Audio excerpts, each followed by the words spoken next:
Right, so here is the repaired 50.75 kilohertz IF can. This is T8 in the SX-117 receiver. I just put JB-Weld on it to seal all the work on the wiring so only won't get broken when I try and jam this thing back into the case. So let it sit all night, maybe deal with it tomorrow morning or whenever.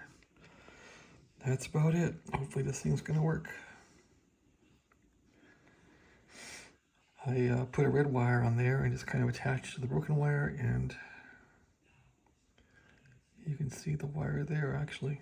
Okay, well, fine. Yeah, the epoxy is going to keep it solid so it won't be moving around.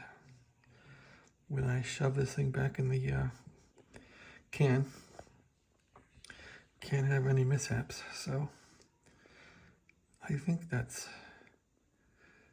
sealed up pretty well. There's some of the JB-Weld. Thanks for watching. Have a great day.